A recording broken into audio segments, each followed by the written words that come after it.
अजान से पहले सलातुस्सलाम पढ़ना कहां से साबित है? भाई कुरान पाक हमें रहनुमाई देता है कि शरीयत के हैं 4 उसूल। सबसे पहले जो मसला और हुक्म किताबुल्लाह कुरान पाक में मौजूद होगा उसको मानना भी होगा, उस पर अमल भी करना होगा।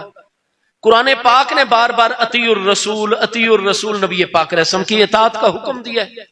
लिहाजा नबी अलैहिस्सलाम जो फरमाएंगे या जो आप सुन्नत जारी करेंगे उसको मानना भी है, अमल भी करना है। तीसरा उसूल कुरान पाक ने दिया है, और भी बहुत मकाम है लेकिन वक्त थोड़ा है, मैं आपको एक मकाम अर्ज करता हूं। 5वां पारा सूरह अन-निसा आयत नंबर 115 में अल्लाह पाक का इरशाद गिरामी है, मैं युशाकिर रसूला मिन बाद मा तबय्यना लहुल हुदा व यत्तबि गैरा सबीलिल मुमिनीन नुवल्लिहि मा तवल्ला व नुस्लिहि जहन्नम व साअत मसीरा। तो यहाँ 5वें पारे सूरह निसा की आयत 115 में फरमाया यत्तबि गैरा सबीलिल मुमिनीन, कि जिस मसले के ऊपर मुसलमान उलमा मुत्तफिक हो चुके हो, इजमाई मसला हो, इत्तेफाकी मसला, अब उस मुत्तफक अलैह मसले को छोड़कर जो अलग रास्ता अपनाएगा नुवल्लिहि मा तवल्ला, कुरान पाक फरमाता है वो जिधर मुंह उठा के जा रहे हैं हम उसको जाने देंगे, अपने करीब नहीं आने, अपनी बारगाह का कुर्ब उसी को अता करेंगे जो रसूल अलैहिस्सलाम की मुखालफत भी ना करता हो और मोमिनीन के मुत्तफिका रास्ते से भी इधर उधर ना होता हो। ये मुसलमानों के मुत्तफिका रास्ते से अलग हो गया है, तो जिधर जाता है चला जाए, नुस्ले ही जहन्नम।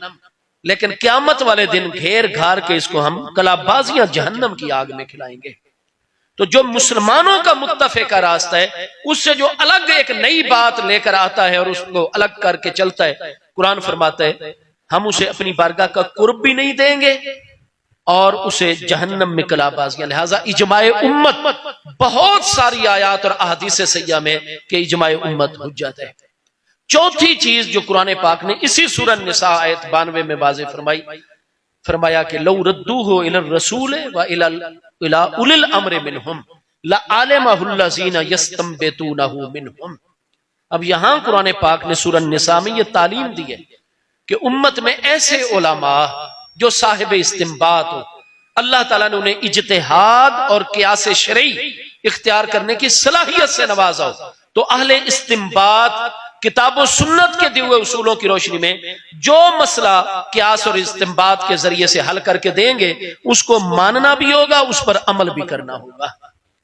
इसलिए आजकल तो एक खास दौर के बाद यानी 150 साल हो गए कि बस जी जो मसला कुरान में है या हदीस में है वो हमें दिखाओ, और ये बज़ाहिर बात बड़ी अट्रैक्टिव है, इसमें बड़ी अट्रैक्शन है, बड़ी जाज़बियत है कि जी या कुरान की बात हो रही है या हदीस की बात हो रही है। भाई जब कुरान और हदीस की बात मेरे भाई करते हो तो पूरे कुरान को मानना है, पूरी हदीस को मानना है।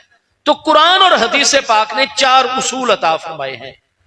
जो मसला कुरान पाक में होगा मानना भी होगा, अमल भी करना होगा। जो मसला हदीस पाक और सीरत और सुन्नत में होगा मानना भी होगा, अमल भी। जो मसला इजमाए उम्मत में आएगा उसको मानना भी होगा, अमल भी करना होगा, वरना ना अल्लाह का कुर्ब मिलेगा और आखिरत में भी नुस्ले जहन्नम, जहन्नम में कलाबाजियां खानी होगी।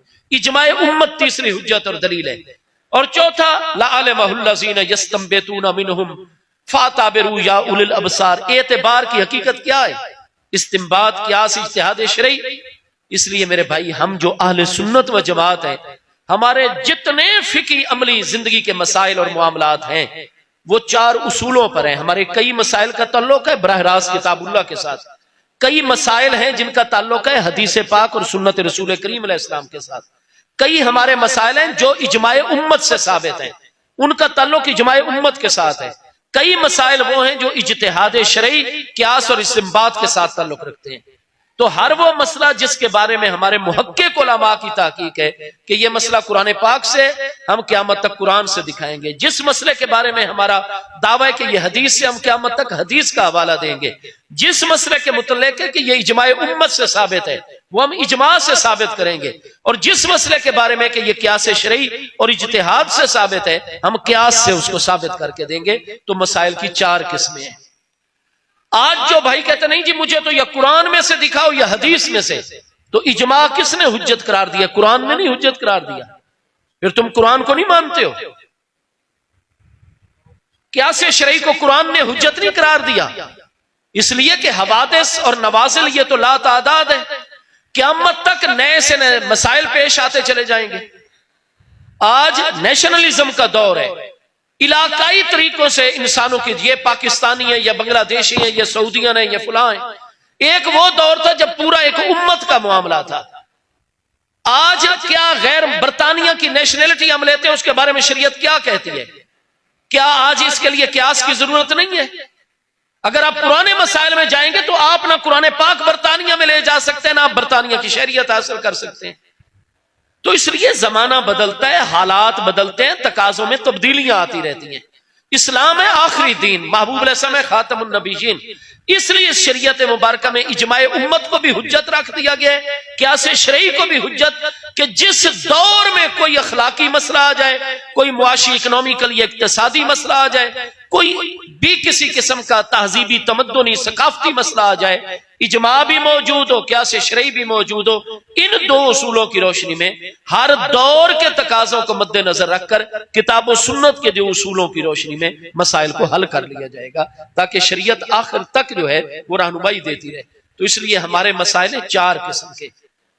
इसलिए जब भी आप जाते हैं ना सुप्रीम कोर्ट के रजिस्ट्रार, हमारा जी ये मामला है, हाई कोर्ट से आ गया फैसला लेकिन हमें शरह सदर नहीं हो रही, खुदा रहा इसको, तो सुप्रीम कोर्ट का रजिस्ट्रार आपकी तमाम फाइल को देखता है और कितनी मरतबा वो कह देता है कि इसमें ये कानूनी सुकम है, लिहाजा ये नाकाबिल समात तुम्हारी पिटीशन और दरखास्त है, इसको वापस ले जाओ और अपने वकला को कहो कि इसको फुला फुला आईनी और कानूनी शिक के तहत बनाकर लेकर आए।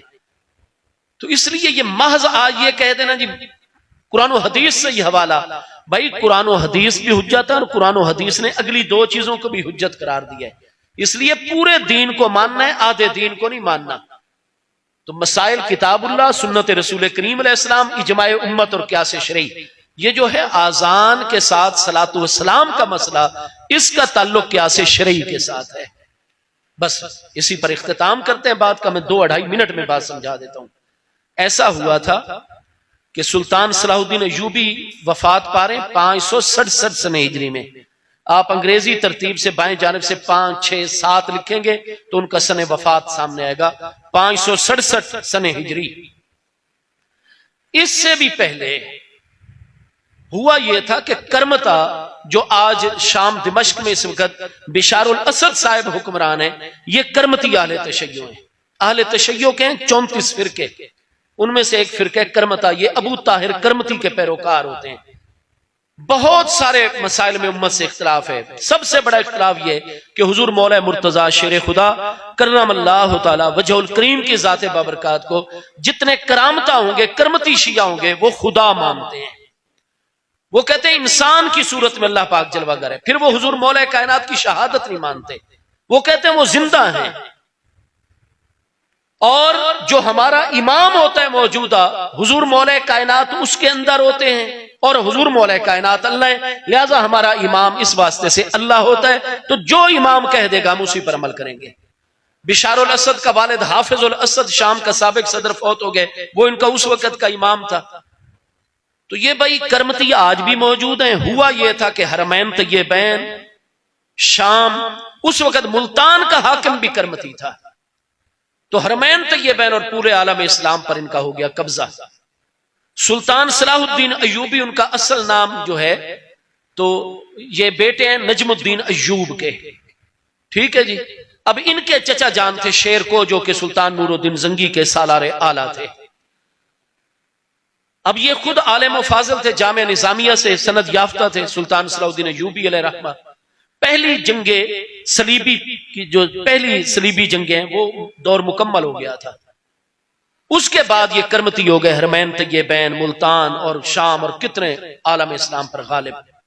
इन्होंने ये तरीका उस वक्त इख्तियार किया कि अजान से पहले और अजान के बाद अपने हुक्मरानों का नाम लेकर सलाम पढ़ना शुरू कर दिया।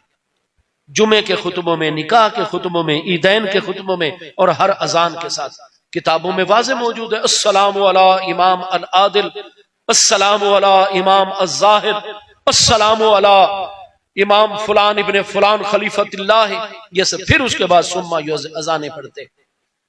अब अल्लाह पाक ने करम नवाजी फरमाई, हालात ऐसे बने कि सुल्तान सलाहुद्दीन अय्यूबी जो थे नूरुद्दीन जंगी के बाद, इक्तदार उनको मिल गया। अब जब उनको इक्तदार मिला तो उनको पहला जिहाद सलीबियों के मुकाबले में कुछ मुसलमान मुल्कों से करना पड़ गया। फिर अल्लाह ताला ने करम फरमाया, उनकी मदद फरमाई, मिल्लत इस्लामिया उनकी ताईद में उठी। सिवाय मुल्तान के मिस्र, शाम, बैतुल मकदस तो बाद में आजाद हुआ, और ये हरमैन तैयबैन और आलम इस्लाम पर फिर जमहूर की हुकूमत कायम करने में वो कामयाब हो गए। अब जब दोबारा हरमैन तैयबैन पर बिलखुसूस उनकी हुकूमत आ गई, तो फिर उन्होंने उलमा को इकट्ठा किया, जो उस दौर के बड़े अकाबिर तरीन उलमा थे, उनको अपने मरकज में इकट्ठा किया कि ये बिदअत इन लोगों ने शुरू की है, करमतियों ने। अगर मैं एक सरकारी ऑर्डर जारी करके इसको खत्म करता हूं कि सिर्फ अल्लाह अकबर से अजान शुरू करो, ला इलाहा इल्लल्लाह पर खत्म करो, तो ये करमती इसको मजहबी मामला अपना बना लेंगे। इनकी मदद में यहूद और नसारा तैयार खड़े हुए हैं, और ये होते हैं मुसल्ला ग्रोह। तो ये फिर बेचैनी पैदा करेंगे और कहेंगे मुख्तलिफ इलाकों में जाकर के मौजूदा हुकूमत हमारे मजहबी मामलात में मुदाखलत कर रही है, और लोगों को मजहब के साथ जज्बाती वाबस्तगी होती है, लिहाजा ये दोबारा मुसल्ला हो जाएंगे, यहूद नसारा इनकी मदद पे उतर आएंगे, और होगा ये मुसलमान शहरों में कि दूसरी सलीबी जंगों में हम बैतुल मकदस को तो क्या आजाद करवाएं, मिस्र और शाम बिलखुसूस फिर हमारे हाथ से निकल जाएंगे। और अगर ये इलाके चले गए तो बैतुल मकदस की आजादी, हमारा बेस कैंप भी खत्म हो जाएगा। लिहाजा ऐसी शरई सूरत निकालो कि इनकी बिदत भी खत्म हो जाए और ये इसको अपना मजहबी मामला भी ना बना सके। तो अब सैकड़ों किताबों में यह मसला, फतावा शामी में पूरी तफसील से यह मसला है, शरह तहतावी के अंदर यह मसला पूरी तफसील से है, इमाम जलालुद्दीन सयूती की किताबों में तफसील से, अलगरज, हनफी, मालकी, शाफी, हम्बली, सारी किताबों में और सदियों से और सैकड़ों किताबों में यह मसला मौजूद है कि फिर उलमा बैठ गए, उन्होंने गौर फिक्र किया, और तमाम अकाबिर उलमा उस दौर के 6ठी सदी हिजरी के मुतवस्सित दौर में जमा हो गए कि जनाब इसकी शरई सूरत है। आप ऐसा करें कि इनके हुक्मरानों और इमामों से सलाम हटाएं और मुस्तफा जाने रहमत पे सलाम शुरू करवा दें। उस वक्त लोगों में हया थी, जब नबी पाक अलैहिस्सलाम का नाम आता था फिर सारे सर झुका जाते थे। तो सुल्तान खुद उन्होंने कहा यह बिल्कुल ठीक है, जब अस्सलातु वस्सलामु अलैका या सय्यदी या रसूल अल्लाह पढ़ा जाएगा अलैहिस्सलाम, कोई भी एतराज, कोई भी ये नहीं कहेगा कि भाई आप नबी अलैहिस्सलाम से सलाम हटाएं और हमारे बुजुर्गों पर सलाम पढ़ाएं, ये कोई भी जुर्रत नहीं करेगा, मसला हल हो जाएगा। लेकिन सवाल ये है, क्या नबी पाक अलैहिस्सलाम की जाते बबरकात पर भी अजान से पहले या अजान के बाद मुअज्जिन ऊंची आवाज में सलाम पढ़े, ये जायज है? कहीं ये बिदत के मुकाबले में कोई बिदत सय्या तो नहीं बन जाएगी? तमाम उलमा ने फरमाया नहीं जी, चूंकि क्यास इसकी रहनुमाई कर रहा है, शरई दलील इसके पीछे मौजूद है। वो दलील क्या थी? वो आज भी सही बुखारी, वो हदीस जो उन्होंने अपनी सनद से पेश की, आज भी बुखारी शरीफ पहली जिल्द 84 किताबुस सलात बाबो सलातुल मुसाफिरीन में सैयदना अब्दुल्लाह इब्ने उमर रदी अल्लाह तआला से मरवी सही सनद के साथ मौजूद है, बाकी किताबों में भी है। हजरत इब्ने उमर रदी अल्लाह तआला फरमाते हैं कि जब आंधी होती, तूफान होता, सफर होता, कोई बारिश तेज होती, महबूब अलैहिस्सलाम बिलखुसूस फजर और इशा की अजान में अपने मुअज्जिन को हुक्मत कर देते कि अजान पढ़ो यकूला अला इसरे ही, लेकिन जैसे ही अजान मुकम्मल करनी है मुत्तसिल बाद अला इसरे ही अल्फाज दाएं तरफ भी और बाएं तरफ भी कह दो अजान के साथ ऊंचे ऊंचे, अला सल्लू फिर रेहाल, अला सल्लू फिर रेहाल। लोगों आज बारिश है, आज रात बड़ी अंधेरी है, आज आंधी तूफान है, लिहाजा जितने हमारे साथ हैं वो जमात से ईशा फजर पढ़ लेंगे, बाकी अला सल्लू फिर रेहाल, आप अपने घरों में नमाज पढ़ लेना, अला सल्लू फिर रेहाल, आप अपने घरों में नमाज पढ़ लेना। यकूला अला इसरे ही, अजान मुकम्मल करते ही फौरन बाद ये कलिमात मुअज्जिन ने कह देने हैं। तो हुजूर अजान के बाद मुअज्जिन ऊंची आवाज में इस तरह के जुमले पढ़ दे लोगों को बताने के लिए, तो ये हदीस सही है। फिर कहा उलमा ने कि जनाब दूसरी हदीस जो आज भी अबू दाऊद पहली जिल्द सफा 88 किताबुल अजान बाबुल अजान फौकल मनारा में सही सनद से मौजूद है कि नबी अलैहिस्सलाम की सहाबिया सैयदा उम्मे नवार अंसारिया रज़ी अल्लाह तआला फरमाती हैं, काना बैती अतवला बयूतिन हौलल मस्जिद, मदीना शरीफ में मस्जिद नबवी शरीफ के इर्द गिर्द जितने मकान थे, मेरा मकान सबसे बड़ा और सबसे ऊंचा था। नबी अलैहिस्सलाम ने मस्जिद शरीफ से सीढ़ियां बनवा दी थी। हजरत बिलाल को हुक्म था कि तुमने फजर की अजान उम्मे नवार अंसारिया के घर की छत पर, ताकि लोग, सुबह का टाइम होता है, आजान की आवाज हर घर में दूर दूर तक जानी चाहिए। फरमाया हजरत बिलाल आते थे और उसके बाद उनका तरीका क्या था, वल्लाहि मा अलिमतु अन तरकहा लैलतन वाहिदतन यानी हाजिल कलिमात, अल्लाह की कसम हजरत बिलाल ने जब भी अजान फजर पढ़ी है पहले ये 3 दुआया जुमले पढ़े हैं, उसके बाद अजान पढ़ी है। अब ये 3 जुमले हजरत बिलाल ने कभी, हजरत बिलाल ने तो अजान ही नबी अलैहिस्सलाम की हयात तैयबा पर दी है। महबूब का विसाल हुआ, जब महबूब नजर नहीं आते थे आलम ज़ाहिरा में, हजरत बिलाल मगलूबुल हाल हो जाते, हजरत अबू बकर से इजाजत लेकर वो शाम चले गए थे। एक मर्तबा महबूब ख्वाब में मिले, दौड़े आए और अजान का हुक्म हुआ और महबूब नहीं नजर आए तो बेहोश हो गए। बात मुकम्मल कर दूं 1 मिनट में। अलगरज हजरत बिलाल वो कौन से 3 दुआया, अबू दाऊद और कितनी किताबों में हदीस हसन मौजूद है, आप आकर अजान कैसे पढ़ते, अल्लाह अकबर से शुरू, लेकिन उससे पहले 3 दुआया जुमले हमेशा पढ़ते। अल्लाहुम्मा इन्नी अहमदुका वस्ताईनुका अला कुरैश अन युकीमू दीनक सुम्मा युअज़्ज़िनुल्लाहु अकबर, अल्लाहु अकबर, अजान शुरू कर देते। इतनी ऊंची आवाज से ये 3 दुआया जुमले पढ़ते कि खवातीन घरों में सुनती हैं और उसको याद रखती हैं और ये कहती हैं कि अल्लाह की कसम कोई एक भी अजान फजर ऐसी नहीं जिसमें हजरत बिलाल ने अजान तो दी हो लेकिन ये 3 दुआया जुमले ना पढ़े हो। अल्लाहुम्मा इन्नी अहमदुका, अल्लाह पाक बेशक मैं तेरी हम्द बजा लाता हूं, वस्ताईनो का अला कुरैश, और कुरैश के बारे में तुझसे इस्तियानत और मदद तलब करता हूं।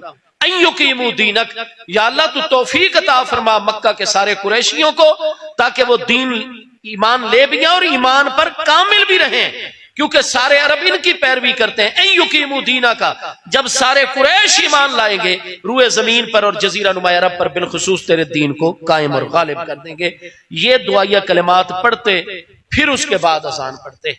अब इससे उलमा ने कहा जी हदीस सही और हसन से साबित है कि अजान से पहले 3 दुआया जुमले हों या अजान के बाद 2 अरबी में जुमले हों।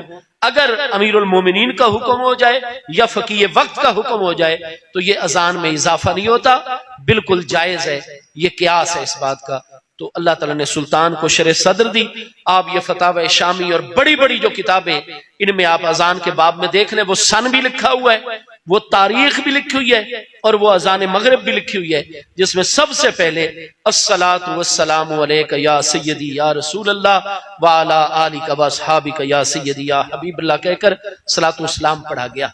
अब उलमा बाद वाले क्या थे, इमाम जलालुद्दीन सुयूती जैसे मुहक्किकीनों, अल्लामा शामी जैसे मुहक्किकीनों, अल्लामा सैयद अहमद तहतावी जैसे, शाफी, मालकी, हम्बली, हनफी, सब उलमा का हर दौर में आप जिस सदी की किताब उठाएंगे आपको हिंदुस्तान की किताबों में, अरब की सब में मिलेगा कि हाज़िही बिदअतुन सालिहतुन, हाँ जी, युजरू अलैहा फाइलुहा बेहुस्न नियत।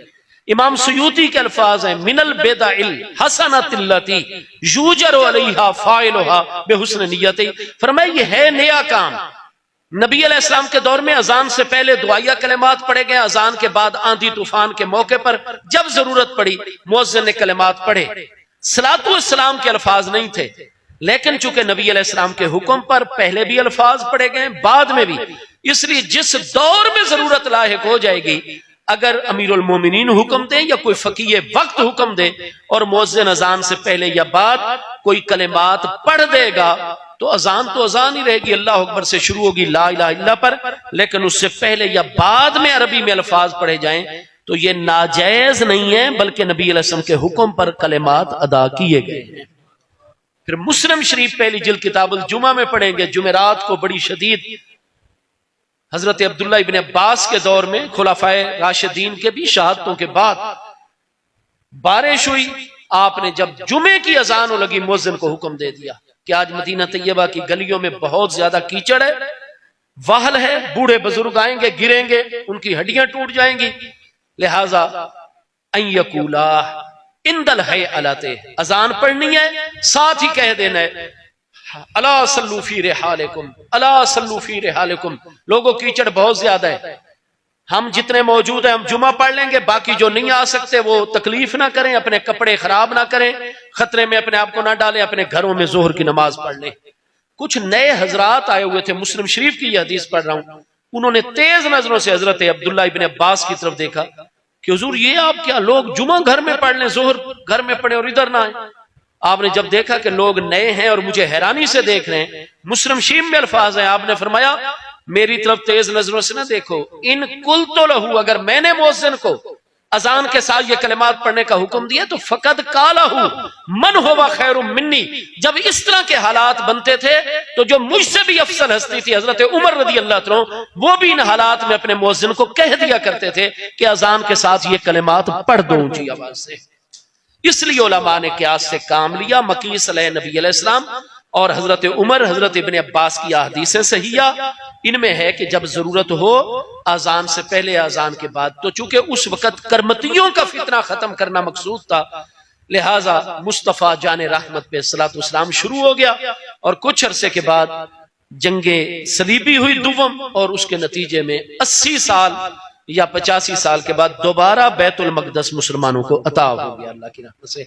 अलगरज हर दौर के उलमा का फतवा है और नबी अलैहिस्सलाम का चूंकि हुक्म था, दौरे खिलाफत राशिदा में हुआ है। खुलाफाए राशिदीन के बाद हजरत इब्ने अब्बास जैसे फकीह तर्जुमानुल कुरान प्यारे सहाबी ने हुक्म दिया है कि जब जरूरत लाहिक हो तो अजान के बाद या पहले कलिमात पढ़े जा सकते हैं। इसलिए बिदअत सय्यिआ नहीं है, बिदअत हसना ऐसा नया काम कि जितनी अच्छी नीयत से सलातो सलाम पढ़ा जाता है, अल्लाह ताला उतना ही अजर व सवाब अता फरमाता है।